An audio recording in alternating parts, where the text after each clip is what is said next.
I want to introduce our next speaker, someone who is of critical importance to graduate and professional education here at Texas A&M, Dr. Karen Butler-Purry, who is the Associate Provost and Dean of the Graduate and Professional School. She is also a Professor of Electrical and Computer Engineering. She has served in her current role for more than 10 years, a time of enormous growth and development in graduate and professional education at Texas A&M. I want to welcome Dr. Butler-Purry. Howdy. It is wonderful to see you all. Hopefully that one's off. I will tell you that we are extremely surprised at the number of people who decided to show up. We always try to predict something they call yield, which is how many people register, and then, of course, how many people really show up. And so we actually have an overflow room. And so I think you all were as excited as we are to have you, to engage with your peers and find out about this new journey that you're about to embark on. So I'm really, really grateful that you all decided to take time today and really to show up on time too. So as was said, my name is Karen Butler-Purry, and I serve as the Associate Provost and Dean of the Graduate and Professional School. And I was just thinking when I was walking up here many, many, many years ago, I did, this journey. And I actually, I started graduate studies doing my master's at the University of Texas at Austin. Okay, so that's sort of what people do at Texas A&M when you talk about that other state institution, University of Texas Austin, okay? So those of you who are like, what's that noise? Are they booing her?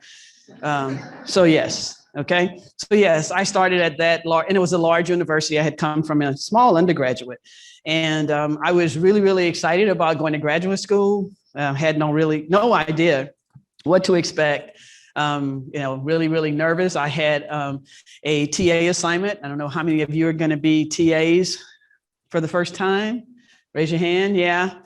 So yeah, I was going to be doing that and really, really worried about, just finishing an undergraduate degree, how will I be able to be the instructor? I was TA of a lab, so I'm in engineering, but still, you're in charge of that group. And so I was really nervous and apprehensive and going to another city and all those kinds of things. But, and we didn't have graduate student orientation. So you just sort of showed up for class on the first day. And so I can kind of understand how you all might be feeling, but I will tell you that I had a wonderful experience at that other university, and subsequently for my PhD at Howard University in Washington, D.C. And they turned out to be some of the best years of my life. I grew intellectually, personally, and professionally, and I made many lifelong friends. And I'm confident that you are going to have that same kind of transformation here. It's sort of like maybe going from, the childhood to the real adult, because many times as undergraduates, we still have somebody we can fall back on. But now you're sort of walking out on that tightrope and you are finding, yourself and your direction, your purpose, your values, and all those other kind of things. Well, the faculty and the support staff and the administrators, involved in graduate and professional education are really going to be the ones who will help you through this journey. And they are here at Texas A&M committed to supporting you and helping you connect with the resources that you need. So at Texas A&M, we've seen, much evolution over our history. Over the past, maybe 20 years, we have really been making some financial commitments in graduate education and particularly in graduate student support. And, it has allowed us to attract outstanding students like yourself, and also to enhance the quality of our programs and to advance our research mission. So we are kind of building on that foundation for the next 10 to 20 years with some lofty aspirations. Okay.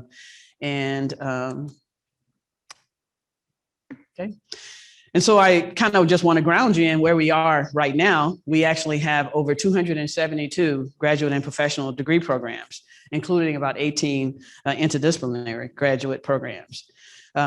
Last fall, we had almost 15,000 graduate students, which is about 20% of the total enrollment. I would say maybe about 50% of the graduate students are actually master's students. And I think we saw that maybe people were standing. And then about 1/3 are in research doctorates like PhDs or EDDs. And then about almost 20% are in we have some professional practice degrees.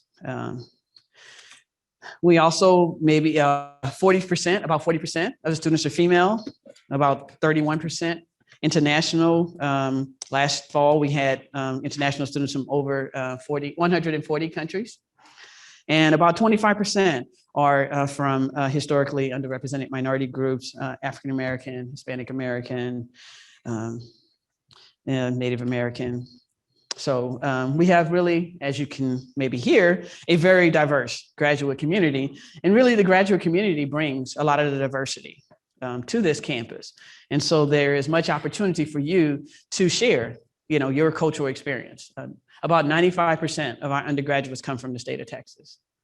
And so the graduate students from throughout this country and throughout the nation and the world are ones who help to, bring that global citizenry to this campus.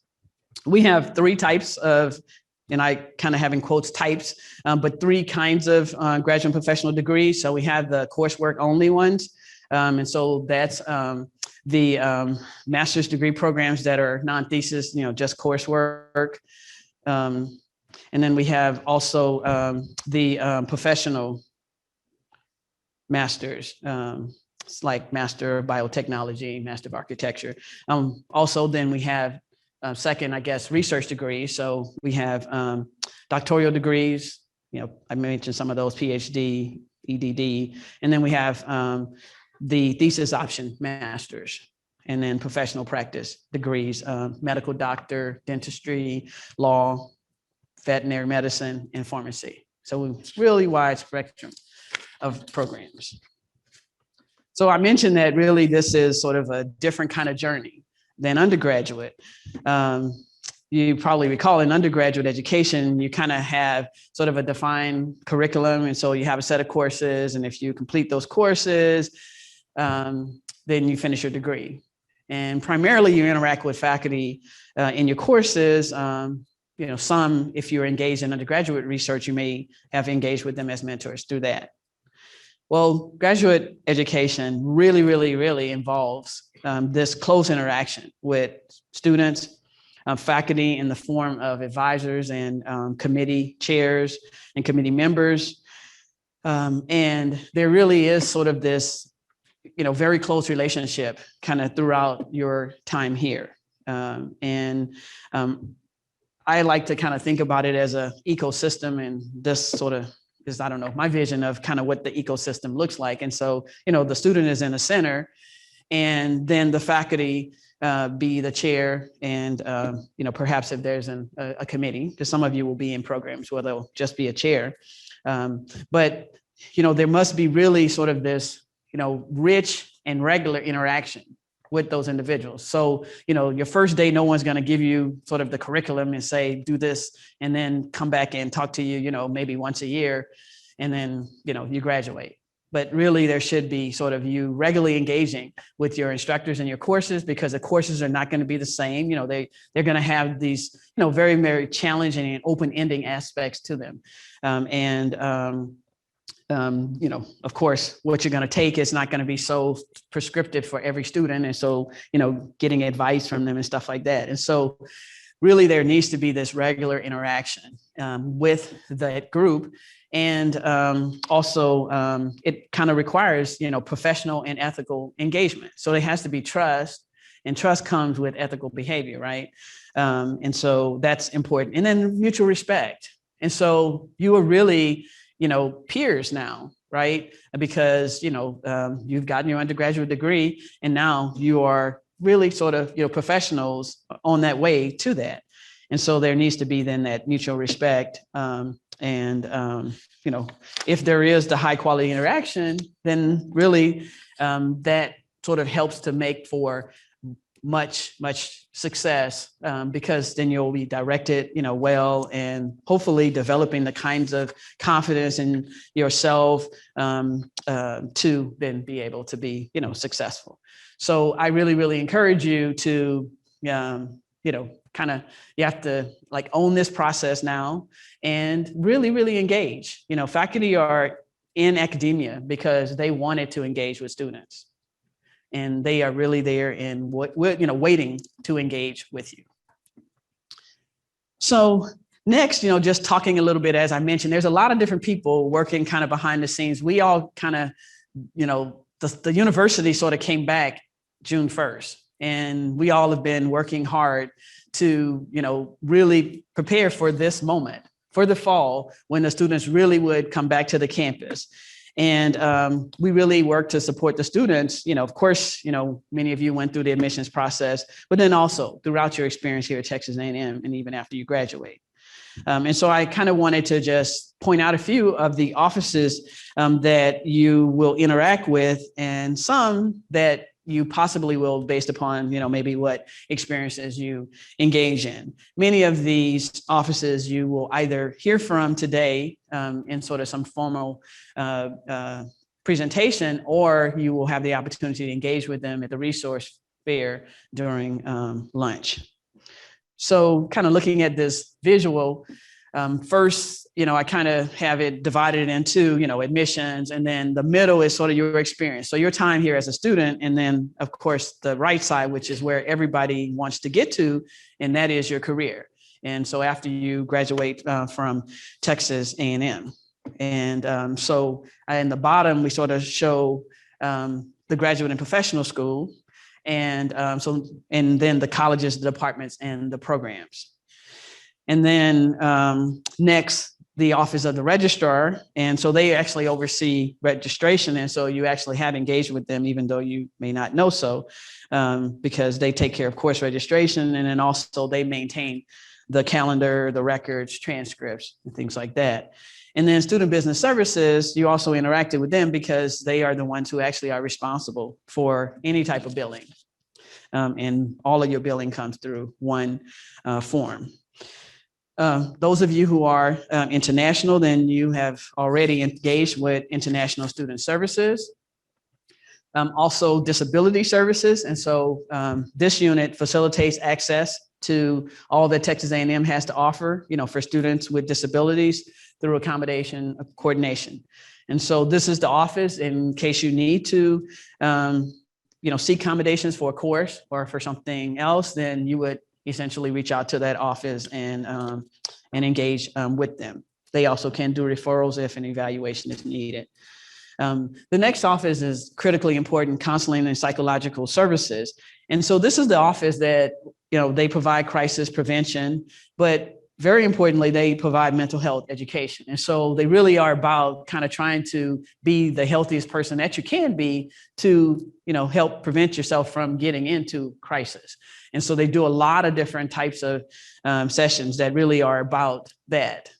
How do you maintain yourself through what is going to be a stressful journey? Next, scholarships and financial aid. And so they kind of track all of and coordinate all the financial awards. And, that could be grants, loans, and employment and stuff like that.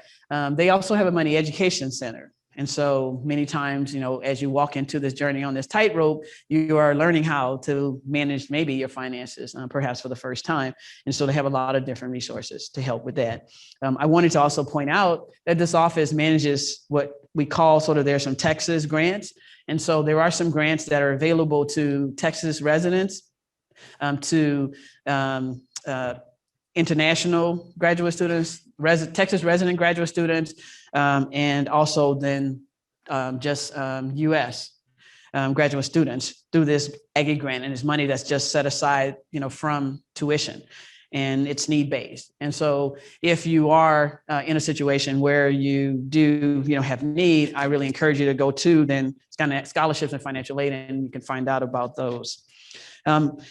Other ones that I'll kind of quickly go through. So the libraries, the university libraries. The university libraries are outstanding. You actually can use the incredible resources that they have, and you don't actually ever have to step foot in the brick and mortar facility because they have something that even is like request a book, and you can get that sent to you. So I encourage you, if you have time, they have a lot of introductory types of sessions for new students, and maybe try to, go watch one so that you can find out the vast resources. The University Writing Center is available to undergraduate and graduate students. A lot of times graduate students think it's not something available to them, and they help work. They have, I guess, writing and speaking resources. And then the Center for Teaching Excellence, if you want to really strengthen your teaching skills. And then Student Affairs. So one of the things about Texas A&M that probably I would say is true and unique is that we have an incredible number of organizations, I think over 700. And so there's so many different opportunities to find the things that are really important, to you to do outside of your academics. And you probably can find some organization under Student Affairs that you can engage in. They also have some other units like Multicultural Services, the Rec Sports, GLBTQ Resource Center. So there's a lot of other things that are under their umbrella. And so it's kind of the area outside of academics. So I encourage you to find out about that, because it's important that you, are more than just a student, that you also spend that time to grow in other ways, and then also just to give yourself a break from the academics. And lastly, to the right is the Association of Former Students. And the Association of Former Students is really very important. They provide a lot of resources for current students, and these are alumni. When you finish, then that would be a group that you would hopefully engage with. So for us, I've kind of been talking about it, but we take a holistic approach to this whole education and then to the overall health of the student. And so we do a lot of things through my office to also support that. And so we have a lot of community building events. And so I encourage you to be on the lookout for those. We also partner with the counseling and psychological services on different kinds of things. And then lastly, probably professional development, and you'll hear something about that today. So we have a lot of different activities that help enhance your skills outside of academics. So next, I just wanted to mention this, this is sort of, you're just starting and you don't want to hear about that probably, but in case, a time comes and you have conflict and you need to file a grievance in some particular area, there are things in the student rules that will tell you essentially who to go to about different things. So if you have, for example, grade disputes about your final grade with your instructor, there is a process, where you can actually grieve that. It always starts with the person, so like the faculty member. But if you don't get the satisfaction that you want, then there are levels. And so that's so things that happen with evaluation, if there's something about due processes on certain things. And also, if there are some different areas in relation to your discrimination or lack of not receiving the accommodations that you need, or other types of things, then there are processes for those. So I encourage you, if there is something going on, to reach out to your department, to go online and look at student rules, or we also have a graduate ombudsperson officer, and that person is a safe, confidential space where you can actually kind of talk about something that might be going on and get perhaps some guidance on what might be options and stuff like that. And those are some of the different kinds of things that they help. Sometimes you may just be in a situation where you're just in a relationship, like perhaps in your lab, or maybe with your faculty member, and you want to just get someone to help you kind of think about how you navigate through what's going on there. So most importantly, just know that there are resources. You don't have to suffer alone, right? We want you to have a great experience, and there is an enormous amount of support. I will say that, when I think about, this place, it is rich in resources and it's rich in people. And so, you are here, and success is possible for every one of you.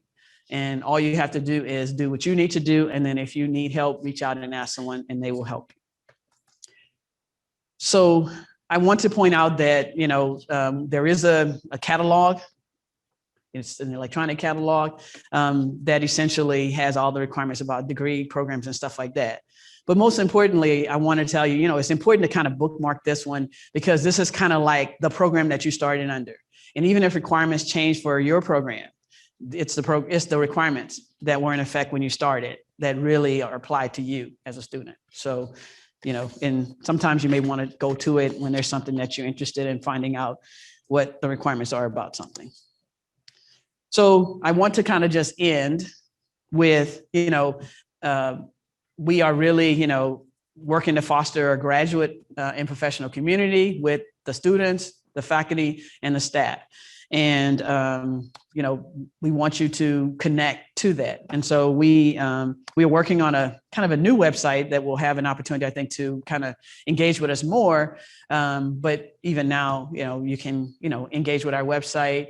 We also, have, of course, all the social media, types of things. And so you can engage with us there. And then lastly, we have a blog, and we really like to have some blog ambassadors who are first-year students who might take the year and blog about their first-year experience. And so I really encourage you to think about that. You'll probably hear about it later. And so if you're interested, hopefully you'll hear, get what you need today. But if not, then email us. We would love to have a bunch of you really share your experience about, this first year's journey. So I'm going to end. Thank you very much for joining us. I am just so excited to see you, and I hope that you will, spend the day with us. We're going to provide an opportunity for you to kind of shuffle and get to know some other people. And I think, at the end of this day, you will feel like hopefully you had a great experience, got to know some really good people, found out a lot of information, and then are really excited for August 30th. When you'll start that academic journey. Many of you maybe are going to be starting your teaching development through some training next week.